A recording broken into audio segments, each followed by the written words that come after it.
Hey guys, hopefully everyone is doing well. Today's target is to solve question number 3. The chapter which we are related with is depreciation.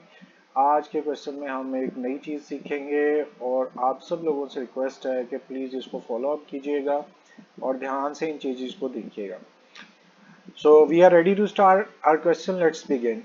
X and company purchased a machinery 140,000 on 1st July. The very first thing which you will notice, this date is different from previous questions. 1st July. तो आपने देखा ये 1st जनवरी नहीं है. अब इसको underline कर लें. ये पहली चीज है जो आपने सीखनी है. If date is not 1st January or if date is not at the start of the period. दूसरी चीज, they spent 16,000 on its installation. Rectification का चैप्टर हमने पढ़ा था फर्स्ट ईयर के अंदर और उसमें हमने ये सीखा था कि एसेट पर आने वाले तमाम एक्सपेंसेस में एसेट को ही डेबिट करना है. So please understand this amount which was spent upon installation, it's part of buying an asset.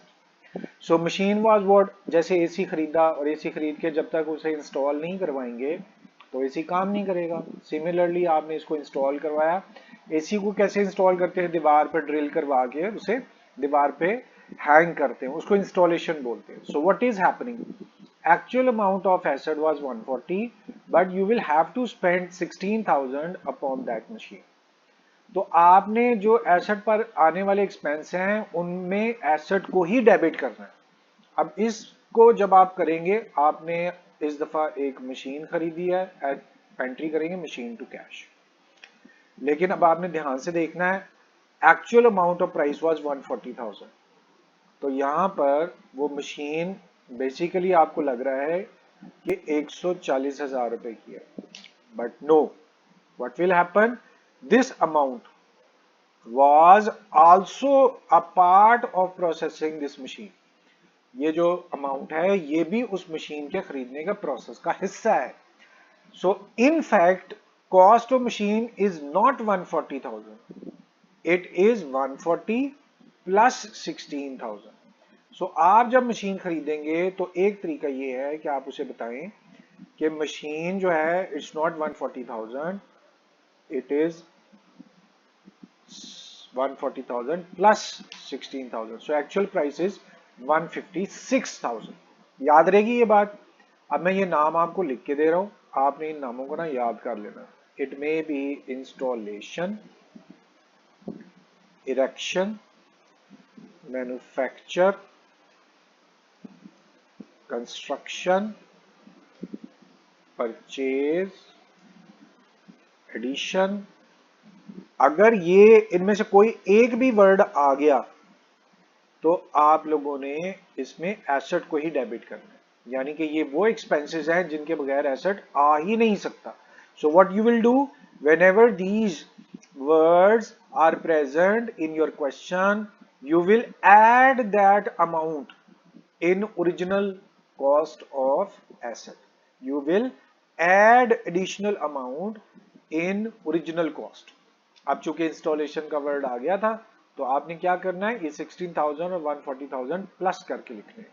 यही काम हमने यहाँ पे किया. Machine price was 140 but 16,000 you will add and collectively it would be 156,000. अब इसको जरा और अच्छे तरीके से हम लिखने का तरीका भी फॉलो अप करते हैं और then we will see what will happen. सबसे पहले as usual you will put the date. अब date is also very important and we will see why we are saying this. So date is 1st July 19. All right, and here you will say to cash, because machine to cash, machine was coming in, it would be debited in machine account. How much? अब एक तो आप इसको inner column में लिख लें कि 1,40,000 रुपए की असल मशीन थी, लेकिन आपने उसके ऊपर स्पेंड किए हैं 16,000 एक्स्ट्रा. सो ये मशीन अब 156,000 की है. This machine is not for 140,000. Total cost of machine would be put over here. So I am going to request you, please repeat and revise last 5 minutes and hear everything again. so that you can understand it completely. Next, for the first 4 year and under straight line, we are already following straight line method and original cost method. Depreciation rate is given 10% and we need to make for 4 years. At the end of first year, we will say 31st December 19. This would be your date. Little bit more space is needed. Let's make it. So we are now okay with that. So what you will do by depreciation, you will put, and how you will calculate depreciation, you will follow this amount. So 156,000 multiply by 10 divided by 100. अब यहाँ आपको रुकना है और date check करें 1 जुलाई और last date was 31 December. So here you can see July 1 to 31 December. July 1st means July will be included.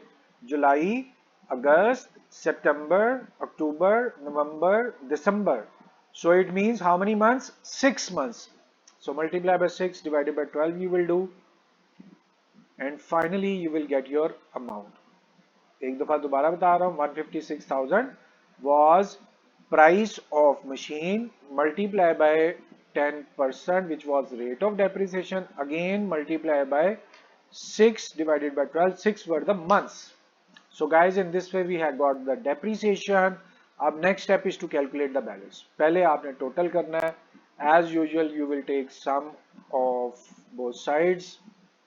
यहाँ पर sum आ गया. Similarly you will take sum on credit side as well. Smaller side you will choose and will calculate balance. This balance would be carried down. And how you will calculate? From larger sum, smaller sum would be subtracted. Larger sum was 156,000, smaller sum was 7,800.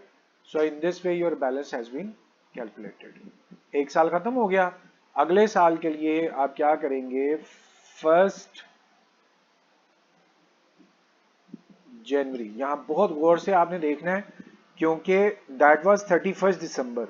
So next date would be the next day 1st January 20. Here you will say we have brought down the balance. How much amount? जो आखिरी balance बचा था उसकी amount लिखनी है 148,200. Next your date 31st December 20. और आगे आप लोगों ने अब बात को समझना है. So again you will be doing these things same. अच्छा, जो बैलेंस की डेट है that would be similar to this. कोई डेट आप इधर पुट कर दें. अब 20 को क्या होगा गौर से देखना है आपने. It's very important for you. Look, first year started with July, ended with December. So these were 6 months. जो पहला साल था जुलाई से दिसंबर 6 माह. दूसरा साल अब हम रूटीन में वापस आ गए हैं. जनवरी से दिसंबर 12 मंथ्स है तो अब आपको 6 मंथ से मल्टीप्लाई नहीं करना. So simply you will put the depreciation and that depreciation would B 15600. कैसे निकाला मैं आपको निकाल के भी बता देता हूँ. 156,000 मल्टीप्लाई बाय 10 डिवाइडेड बाय 100 कर दें. सो डेप्रिसिएशन आपके पास आ गई. As usual you will be calculating total. पहले यहाँ का टोटल कर लेते हैं.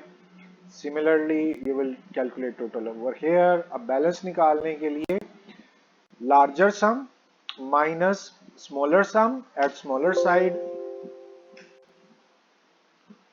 तो यहाँ पर आपके पास smaller sum था 15,600. So this way your balance has been calculated. 2 साल भी खत्म हो गए. नेक्स्ट ईयर जरा बताएं तो क्या डेट लगाएंगे? 1st January 21 डेट और उस पर आप बैलेंस ब्रॉट डाउन पुट कर दें. How much balance? Last year balance was 13260. ये वाला बैलेंस इधर लिख दीजिए. यहाँ पर डेट आपने वही डालनी है जो डेप्रिसिएशन की डेट है वही बैलेंस की डेट है। इस तरह से guys we have completed, we have started our third year. और थर्ड ईयर के लिए आपको अब चेंजेस नहीं लेकर आनी, क्योंकि अब सब कुछ नॉर्मल चलेगा। यहाँ पर ऐसे ही डेप्रिसिएशन कैलकुलेट करेंगे, डेट का डिफरेंस डाल दें 31 दिसंबर 21। अब डेप्रिसिएशन सेम वही जो पहले डेप्रिसिएशन आपने कैलकुलेट की 15,600, उसकी रीजन क्या है? In this year, year 21, 1 January to 31 December, that would be depreciation for the full month. और यहाँ पर आप कैलकुलेट करेंगे बैलेंस। अब आपको कैसे कैलकुलेशन करनी है? Total of both side first step, so you have taken total. Secondly, smaller amount would be subtracted from the larger amount. This was your larger amount, smaller sum was 15,600, so balance has been calculated. So guys, we are at fourth year. क्या date आएगी? Again 1 जनवरी 22। और आपको same इसी तरह से balance brought down करना है। कितना बैलेंस ब्रॉट डाउन होगा? लास्ट ईयर का बैलेंस था 117,000, बैलेंस ब्रॉट डाउन कर लिया। अब उसके बाद डेप्रिसिएशन में चेंज नहीं आनी, तो हम उन्हीं डेप्रिसिएशन को पिक कर रहे हैं जो डेप्रिसिएशन पिछले साल की थी। और उसकी रीजन क्या है? क्योंकि हम फॉलो कर रहे हैं स्ट्रेट लाइन मेथड। अब इनकी जो डेट है वो चेंज होगी 31 दिसंबर 22, थोड़ा डिफरेंस स्पेस दे दें 22, और same date you will choose for your balance. अब नेक्स्ट आपका प्रोसीजर एज यूजुअल, आप कैलकुलेशन स्टार्ट करेंगे। टोटल लिया एक साइड का, इसी तरह से total would be taken for second side. Depreciation would be as it is 15,600. Balance would be calculated by subtracting smaller from the larger sum. Larger sum 117,000, smaller sum 15,600, or you have got 101,400, and answer would be given in the book. Let's check it out. आप यहाँ देखें 101,400 और 101,400 यहाँ पर भी available है। So guys, in this way this question is also completed. I'm just humbly requesting you, इसको please solve करें खुद से।